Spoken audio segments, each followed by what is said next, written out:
From the world of AV programming and control with James King, I'm Steve Greenblatt, and this is Ask the Programmer. James, how are you today? I'm glad we're back. We had a little bit of a break with our last episode at ISE, but I was thinking about you and glad that we can have some time to chat today. Oh, I'm doing good, Steve. I hope that you had a good time at ISC. And as always, Britt did a great job. I listened to that as sorry. I listened to that episode not too long ago. And as always, Britt, very knowledgeable, great episode. And thank you, Britt. Um, and yeah, how are you doing, Steve?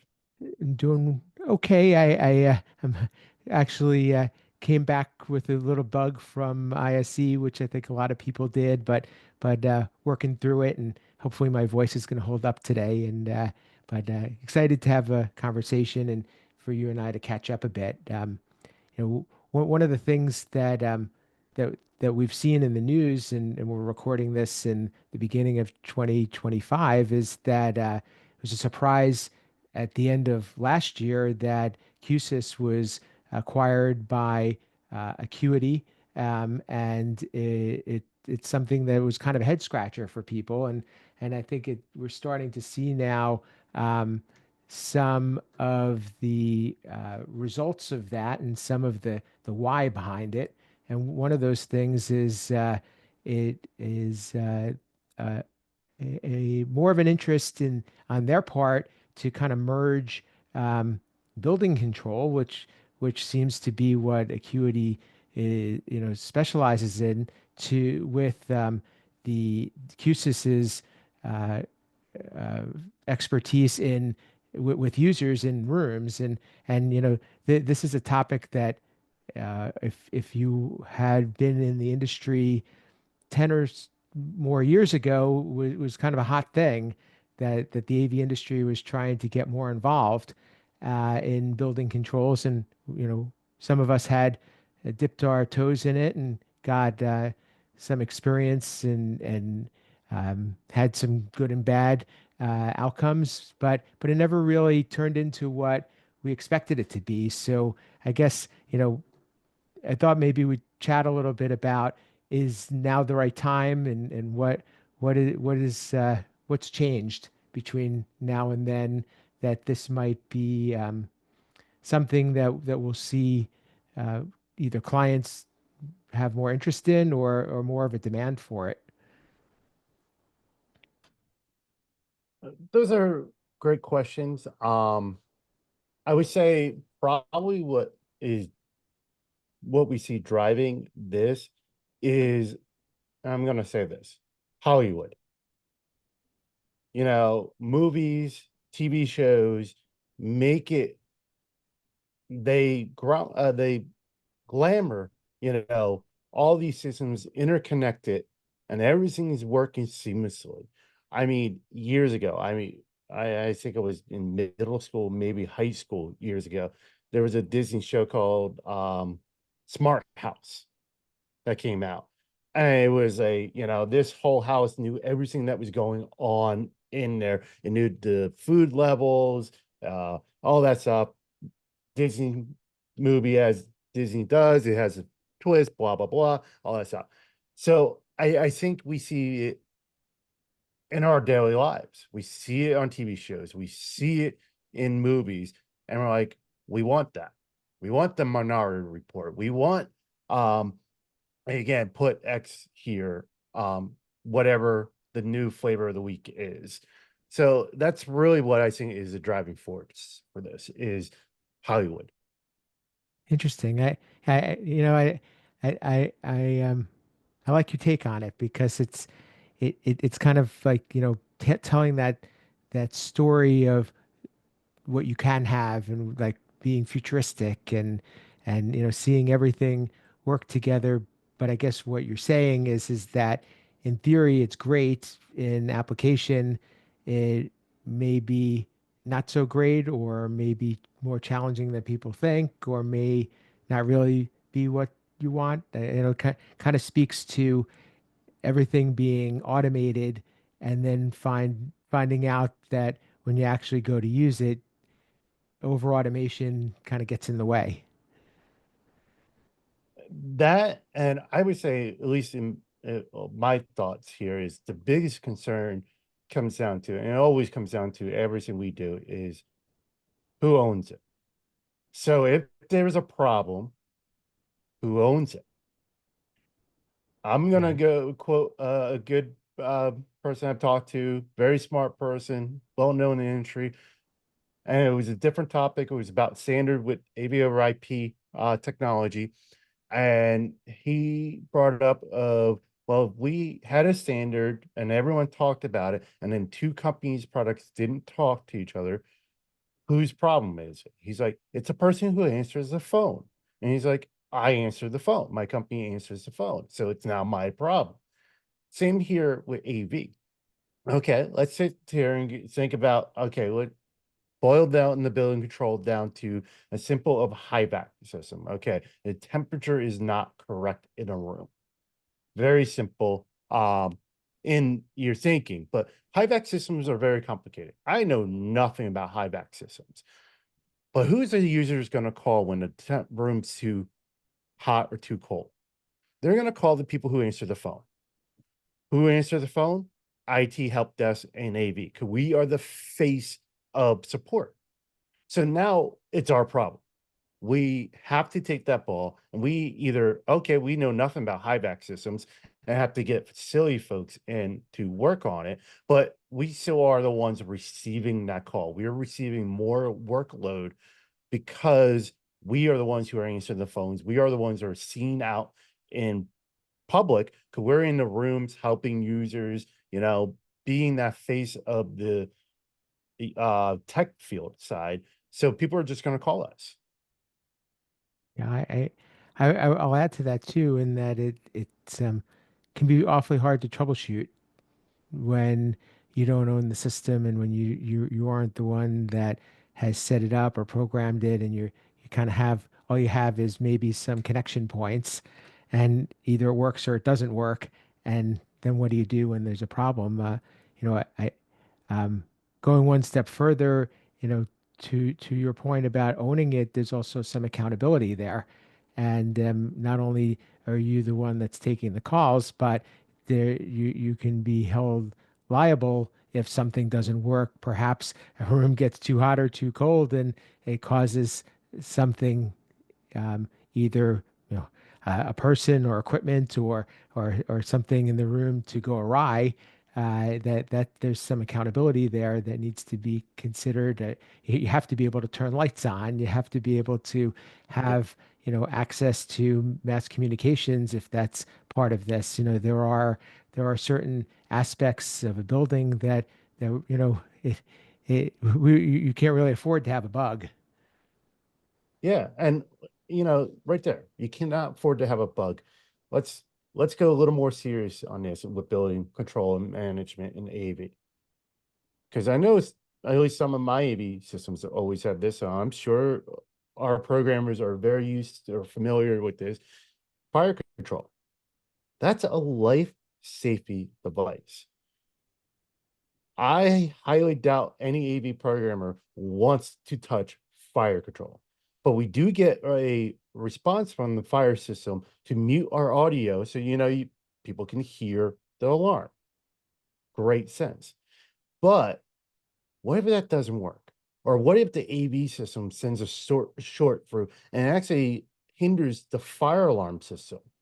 So now we are playing in life safety. And I don't know about you, I don't want to be in that game. I still remember talking to a manufacturer.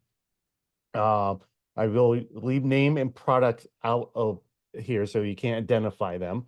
But I remember years ago talking to them, and they had two product lines. They were identical tech spec. One was triple the price. So I asked them, like, why? Like, I was curious. And they're like, well, you see the LS on in the back of the SKU number? I'm like, yeah. And they're like, that stands for life safety. I was like, but they're technically the same product. And they're like, yes. But because it's life safety, we have to go for a little more certification through all this other things. And he's like, so we have to charge more for it, even though the products are the same. just Hmm. because it was considered life safety. Yeah, it makes a lot of sense, and there's a lot that goes along with it that it is there, everything from insurance to accountability to to truthfully people's well-being. It's it I guess you can't use the old moniker, it's only AV, you know. Yeah. There's a lot more to it then.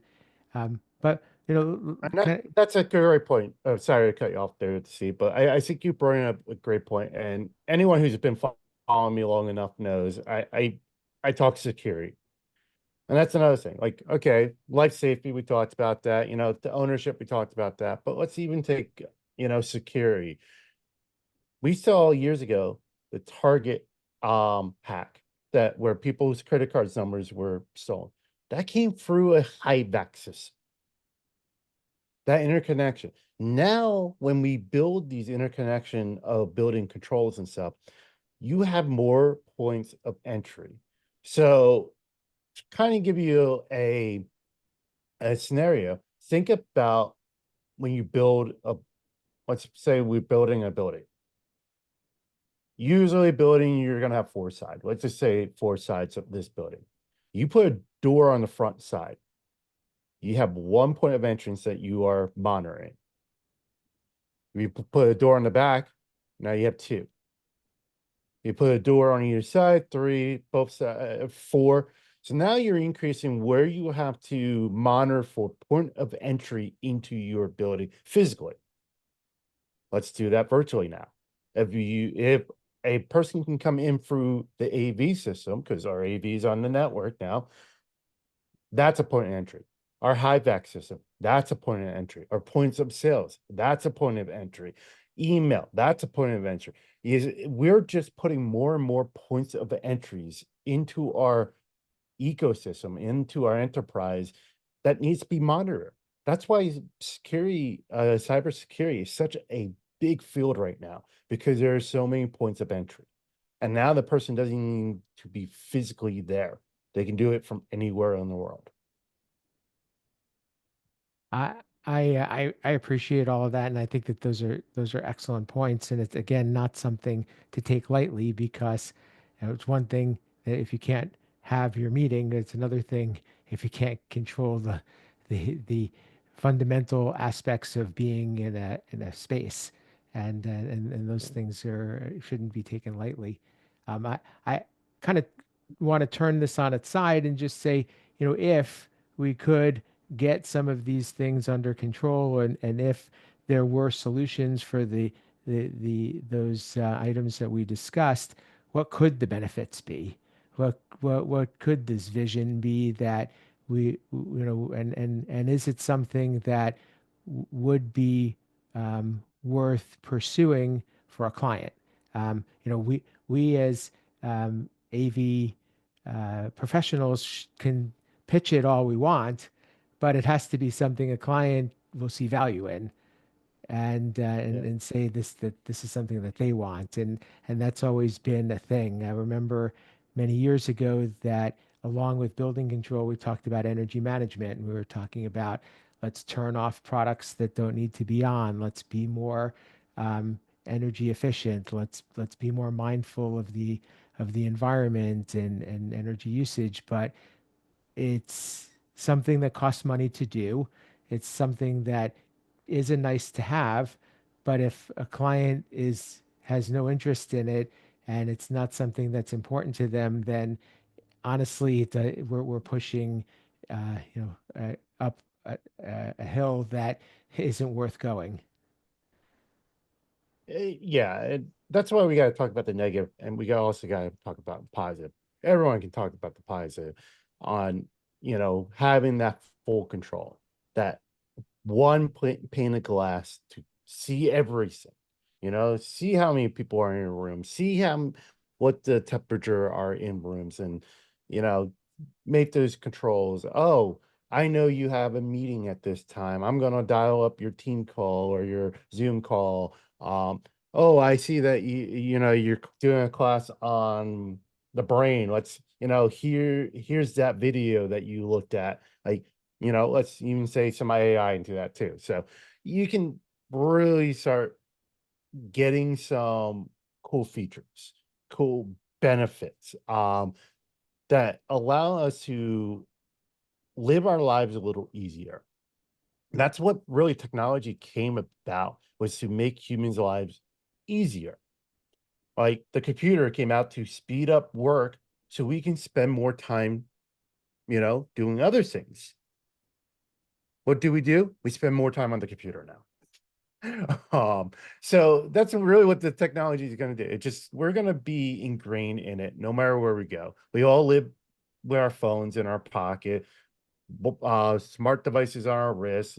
Glasses are coming out with AI in them now. Like, it's going to be incorporated in our lives, and being able to pick everything together would be great. Like, I know I have a air filter, air purifier in my townhouse. Long story short, we got it, it's a smart device. It's on the network. I know the security stuff, but it's nice. I can actually be at home and start seeing the air quality in my townhouse. I can get alerts when it's high or low. I can make proper adjustments. Like, I can control it. Like, oh, it's low. I don't need to use as much power because it has a low mode setting. Oh, the air quality is really high. I got to bump up the fan speed to, help clean up the air in the townhouse. It's great to do that when you're not there. Great. Like, let's talk about, I have a the Nest Protect smoke and carbon dioxide. I can actually get which room, like, instead of just an alarm going off, I get alert which room it is. I can tell when I'm at home, hey, my smoke alarm is going off. Maybe my kids are burning something, or something else is going on.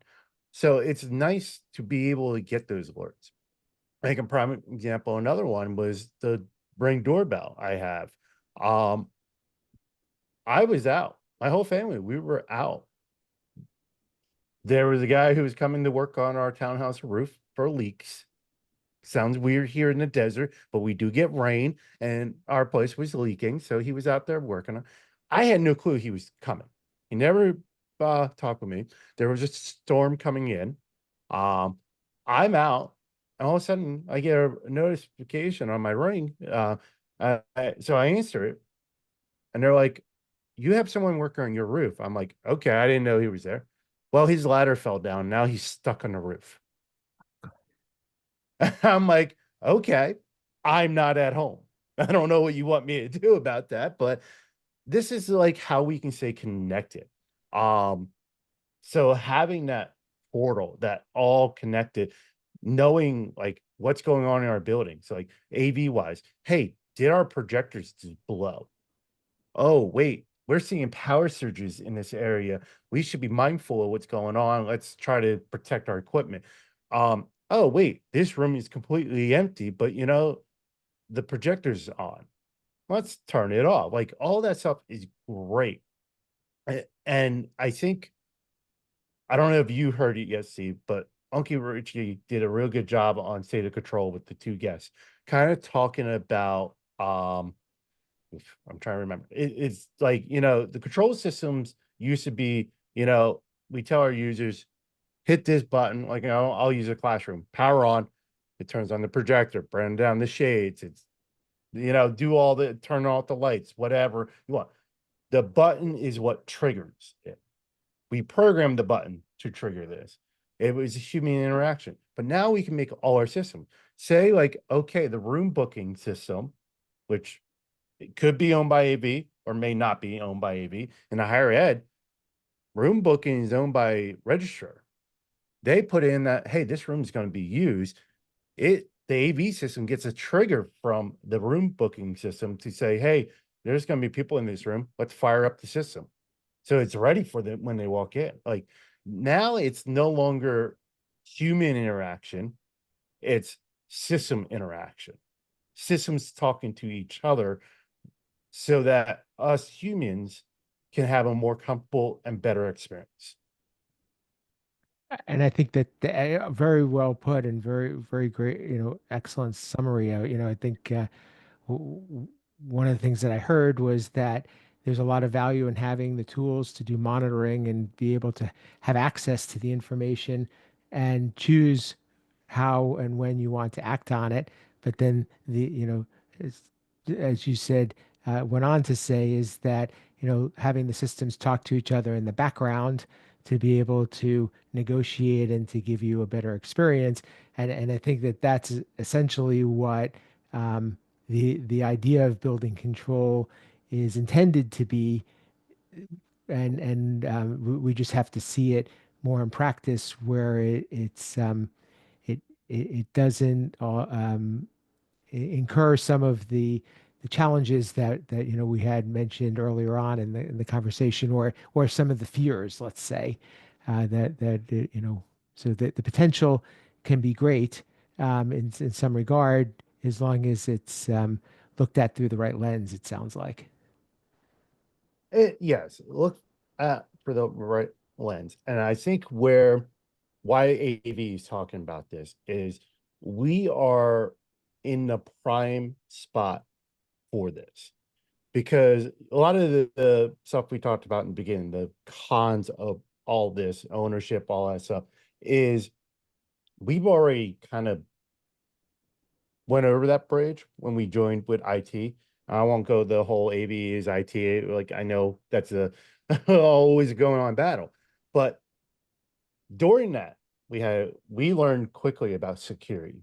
We learned about networking. We are not the experts in that stuff, but we can talk to the experts who are. All right. Same with AV with the building controls. We're not going to be the experts in high back or electricity or throw whatever you want to throw in there for building controls, security, all that stuff. But we have to learn how to talk so we can say, okay, wait, we already know how IT likes to secure these things. Now we're adding a connection point to this high back. Hey, have you talked to IT about securing, your zero trust? Here, you don't know. Here, we can help you through this new firm for you. Okay, we already did it. So I think we are in the best seat to bring everyone together. And I want to be very mindful when I say that. It's not that we are in the seat to take ownership. It's not saying AV is now going to own building control. It's AV can bring the parties together and be that mediator and saying, okay, IT, here you're the expert in security. Here, we're the expert in user experience. AV is all about user experience. Here, they're the expert in high back or heating, cooling. They're the expert in physical door security. They're the experts in the fire alarm. So let's all get together and let's talk about is the network security being controlled? Is the user experience being handled? Is the high back temp, like all that stuff? Let the experts talk to each other on a common language. Yeah, I like where you're going with that, and I think is in wrapping this up, and I think what we will do is extend an invitation for our friends from Q-SYS to join us, or others who want to chime into this conversation. But the that what you're saying right there makes sense as to the acquisition and the marriage between Acuity and Q-SYS, because Q-SYS has that knowledge that you're describing of being able to bring the parties together, and Acuity, which is their parent company, is already controlling the building. So keeping it all in the family seems to make sense, as long as we are being thoughtful about things as we discussed earlier on in this conversation. And but it's yeah, I think you did a great job of wrapping that up, and that's probably a good place for us to hold this one for future discussion, because I think it would be great for others to chime in either about their experience, or even to share with us some future vision, because I think as programmers there's a lot more to think about, and this may be a very new area to people. My experience has been that it's not technically challenging, but to your point, coordination, um, and understanding what you're getting yourself into and being able to do it right is the hard part. It's not the I think you said very recently, like, tech is tech. It's you know the people and the knowledge that's really the hard part. So Yeah. I think that really applies well here. Yeah. Um, Yeah. But as the saying goes, tech is easy, people are hard. I like that. That Yeah. stuck with me, and it's it's so right on. James, tell us how people can get in touch with you, talk to you more about this topic, and keep up with what you're doing. Oh, as always, I'm on the social AV_James King on X. I'm at Blue Sky. I'm out on there, not as active, but I tip my toes in the water there. LinkedIn in our community with the LinkedIn, as a programmer community. Again, I'm out there. Anything with HEPMA, you Google me, you'll find me. Absolutely. And definitely take advantage. James got a lot of good insight on this stuff. So reach out and let him know what you think. Let me know what you think. I could be reached at Steve Greenblatt on social and all the platforms that James mentioned as well. LinkedIn, X, Blue Sky. LinkedIn is probably where I spend a good amount of time these days because it just seems like it's a good home for the AV discussions in industry. And um, the other thing I'd like to mention is my company Control Concepts is a supporter of the show. So what we do is help to develop the building blocks that programmers can use to be more effective, whether it's integrating manufacturers' products or adding some advanced functionality to systems. You could find some more about that at controlconcepts.net. Our show, as you may know, is both on video and audio form. So check us out either on YouTube, your favorite podcast player. As James mentioned, the LinkedIn Ask the Programmer community is a great place to interact and to share your thoughts.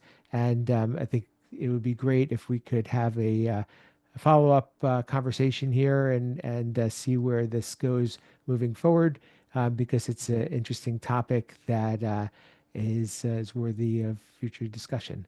And I'm sure that there's been good amount of focus that will be put on it moving forward. Uh, Other than that, until next time, this has been Ask the Programmer.